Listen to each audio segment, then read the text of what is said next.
عورتوں سے کوئی فرق نہیں پڑتا. یقین جانو جب تک مائیں نیک نہیں ہوتی تب تک بچے نیک ہو نہیں سکتے. مجاہد بعد میں پیدا ہوتے ہیں، پہلے شیر دل مائیں ہوتے ہیں.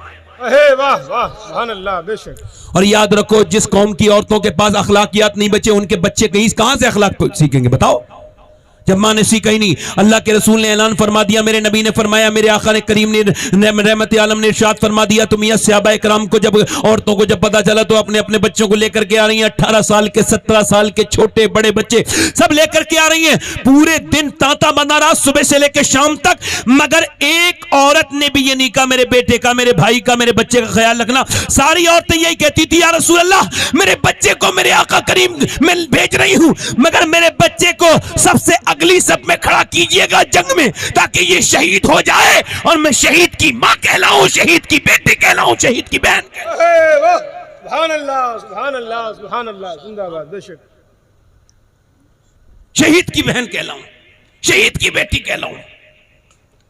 رات کا وقت ہے، خنسا نام کی عورت رو رہی ہے. رات کا وقت ہے، خنسا ایک شاعرہ ہے، ویکیپیڈیا پہ اس کا بھی ذکر ہے. ایک بہت بڑی شاعرہ تھی عربک کی، بہت بڑی جو وہ جو ہے شاعری کرتی تھی، بہت بڑی عربی میں شاعرہ تھی، عربک شاعرہ تھی. اب سنیں وہ رات کا وقت میں رو رہی ہے. جب وہ رو رہی ہے مسلح پر، یعنی عورتیں پہلے مسلح پر روتی تھی، کتنی بڑی بات ہے، مسلح پر عورتیں روتی تھی. آج کہاں روتی ہیں؟ آج تو عورت مزار ڈھونڈ رہی ہیں، کوئی مزار مل جائے، اصلی نہیں تو نقلی مل جائے، چلی تو جاؤں. دھندے شروع ہو گئے. معاذ اللہ. شرم نہیں آتی لوگوں کو.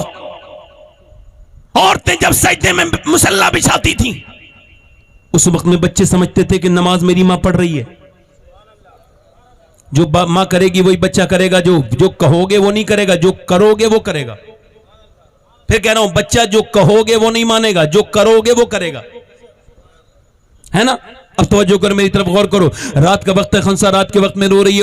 اس کے بچوں نے جب رونا سنا اپنی ماں کا تو دونوں بچے اٹھ گئے. ایک 13 سال کا 11 سال کا، دونوں اٹھ کے ماں کے پاس پہنچ گئے. ماں نے جب سلام پھیرا تو کہنے لگی امی جان تجھے تکلیف کیا ہے؟ اب ہم بڑے ہو گئے، اب آپ کی آنکھوں میں آنسو نہیں دیکھ سکتے، تم میری ماں ہو، ہم آپ کی آنکھوں میں آنسو نہیں دیکھ سکتے، اماں کیوں رو رہی ہو؟ تو خنسا کہنے لگی تمہیں بتانے کی بات نہیں ہے، بات میں اپنی محرومی پہ رو رہی ہوں. سب عورتوں نے اپنے اپنے بچے نبی کی بارگاہ میں پیش کر دیے. میرے بھی جوان ہوتے تو میں بھی دے دیتی، میں بھی شہید کی ماں بننا چاہتی ہوں. اور کوئی بات نہیں میرے بچوں.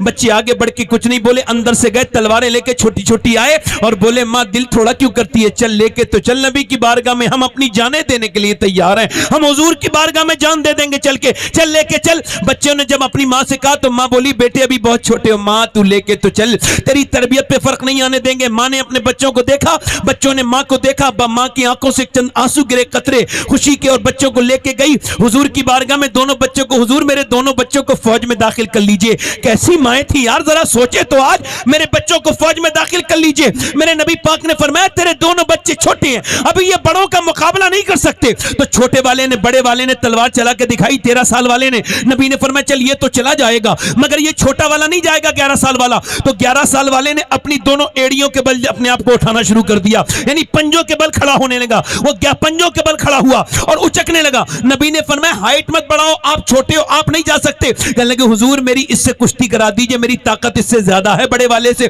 میں اسے گرا لوں گا، آپ میری کشتی کرائیے. نبی نے فرمایا ٹھیک ہے جاؤ. آگے بڑھا، اپنے بھائی کا ہاتھ پکڑ کے بولا دیکھ جسے حضور بھرتی کر لے اسے باہر نہیں نکالتے ہیں، تو بھرتی ہو گیا ہے، مگر اگر تو آج گر گیا تو اللہ تجھ سے راضی ہو جائے گا. میں تیرا چھوٹا بھائی ہوں، میرے بھائی دیکھ بھائی کا کام ہوتا ہے بڑے کا قربانی دینا، آج قربانی دے دے. تو اکیلا شہید ہوگا تو امی اتنی خوش نہیں ہوں گی جتنی دونوں شہید ہوں گے تو امی خوش ہوں گی. میرے بیٹے میرے بھائی مجھے لے کے چل، مجھے گرانا نہیں، میں تجھ سے طاقت میں کم ہوں، دیکھ مجھے گرانا نہیں. یہ کہہ کے اپنے بھائی کا ہاتھ پکڑ کے رونے لگا. اور دونوں بھائی جب اپنی کشتی کرنے لگے، نبی نے کشتی نہیں کرنے دی، دونوں بچوں کو الگ ہٹایا اور دونوں کے سروں پہ ہاتھ رکھا. فرمایا جب تک مائیں ایسی ہوں اور جب تک بچے ایسے ہوں اسلام کا کوئی بال بھی کا نہیں کر سکتا. یا رسول اللہ، زندہ باد زندہ باد. سبحان اللہ سبحان اللہ. ماں نے اپنے بچوں کو پیار کیا. لاؤ میرے لاڈلو پیار کر لوں تمہیں آخری بار. میرے بیٹو آؤ تمہارے سروں پہ ہاتھ پھیر دوں میرے لاڈلو. میں نے تمہارے باپ کے مرنے کے بعد میں نے لوگوں کی مزدوریاں کی ہیں, میں نے فاقے کی ہیں, میں نے تم کو پالا, مگر میں نے تمہیں اس وجہ سے نہیں پالا کہ میری بڑھاپے کی لاٹھی بنو. میرا اللہ بڑھاپے کا مالک ہے. میں نے تمہیں اس وجہ سے پالا ہے کہ تم بڑے ہو کے نبی کے نام پر شہید ہو جاؤ. تو تم جا رہے ہو, بھرتی دونوں کی ہو گئی ہے. بس ماں کا ایک بات کا خیال رکھنا, جب جنگ ہو, جب لاٹھی چلیں, بھالے چلیں, نیزے چلیں, اور جب تمہاری طرف جب تلواریں آئیں تو جتنے بھی زخم آئیں سینے پہ آنے چاہیے, پیٹھ پر کوئی زخم نہ آئے, تاکہ لوگ دیکھیں تو سمجھ جائیں کہ مدینے کی عورتیں بزدل پیدا نہیں کرتی, شیر دل پیدا کرتی ہیں. نعرہ تکبیر, نعرہ رسالت, جشن عید میلاد النبی, اولاد غوث اعظم, زندہ باد زندہ باد زندہ باد, سبحان اللہ. ایک عورت اور آ گئی, کہا حضور میرے بچے کو بھی لے جائیں. فرمایا کہاں ہے آپ کا بچہ؟ کہا حضور یہ میرا بچہ ہے. 2.5 سال کا بچہ کھڑا تھا زمین پر. فرمایا 2.5 سال کے بچہ کیا کرے گا؟ یہ تو تلوار اٹھا تک نہیں سکتا, یہ کیا کرے گا؟ کہنے لگی حضور میں کچھ سوچ کے لائی ہوں. کہا بولو کیا سوچا؟ کہا حضور میرے پاس کوئی اور دوسرا بچہ نہیں ہے, اور شہید کی ماں میں بھی بننا چاہتی ہوں.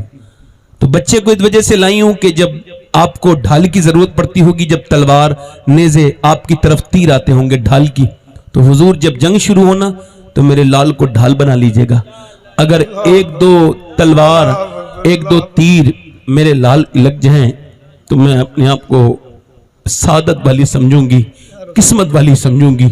میرا لال اگر آمنہ کے لال کی طرف آنے والے تیر کو روک لے, میرے پاس اس کے علاوہ کوئی بچہ نہیں ہے, محروم نہ کیجئے گا میرے آقا, لے جائیے میرے بچے کو. تو آپ بھی تو بچے والے ہو, آپ بھی تو بچے والے ہو, کیا ایسی بھی عورتیں دنیا میں ہیں؟ کیا کبھی سوچا؟ یہ کہہ کے رونے لگی. میرے حضور نے بچے کو گود میں اٹھایا اور چوما اس کو, پھر اتنا روئے میرے نبی کہ پوری داڑھی بھیگ گئی میرے آقا کی. اس کو پیار کیا بچے کو. فرمایا تم اپنے بچے کو لے جاؤ, تیرا بچہ شہید نہیں بھی ہوگا پھر بھی تو شہداء کی ماں کے ساتھ اٹھائی جائے گی. نبی مختار کل ہیں, جس کو جو چاہیں عطا کر دیں. میں یہ کہتا ہوں میاں ایسے بھی کوئی کسی کے چاہنے والے ہیں جیسے حضور کے چاہنے والے ہیں. بے شک, سبحان اللہ. آج تم اپنے بچوں کو جہنم میں جاتا ہوا دیکھ رہے ہو, موبائل چلاتا ہوا دیکھ رہے ہو, گانے سنتا ہوا دیکھ رہے ہو, تم کو ڈر نہیں لگ رہا؟ او میرے بھائیو, یہ جہنم میں جا رہے ہیں. ٹرک کے نیچے آنے سے روک رہتے ہو, جہنم میں جانے سے نہیں روک رہے. بولو جو بچہ 10 سال کی عمر میں گانے دیکھتا ہو, 8 سال کی عمر میں فلم دیکھتا ہو, گندی ویڈیو دیکھتا ہو, کیا کوئی کبھی نیک بن سکتا ہے؟ تم تو مسجد میں بھی نہیں بیچتی میری بیٹیوں میری بہنوں. ایک 70 سال کی بوڑھی آ گئی, ام عمارہ نام ہے, کہا حضور میں بھی جاؤں گی جنگ میں.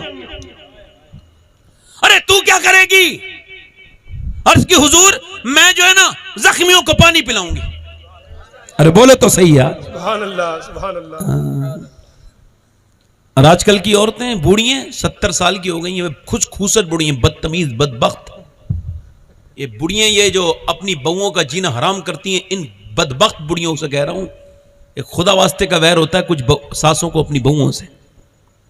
سب کچھ کر لیں گی پھر بھی ساس ہی بنی رہے گی. کیا ساس کو یہ عہدہ ہے کیا؟ کوئی تیرے لیے شریعت الگ سے بنی ہے, تو کسی کا بھی دل توڑ دے. لوگ کہتے ہیں گھر میں بربادی کیوں آ رہی ہے؟ ابے بجے بھی تو دیکھا کرو, گھر میں کوئی بربادی کا سبب ہے کہ نہیں ہے؟ غریب لڑکیوں کو ستا رہے ہو تو تم برباد نہیں ہوگے تو آباد ہو جاؤ گے. یاد رکھو جہیز کے نام پہ جتنی بھی ستائی جا رہی ہیں غریبوں کی لڑکیاں ہیں, مالداروں کی نہیں ستائی جا رہی. غریبوں کی لڑکیوں کو تانے ملتے ہیں کہ تیرے باپ نے کچھ دیا نہیں. ایک لڑکی میرے پاس آئی, کہنے لگی دعا کر دیں, بڑی پریشان ہوں, کیا ہوا؟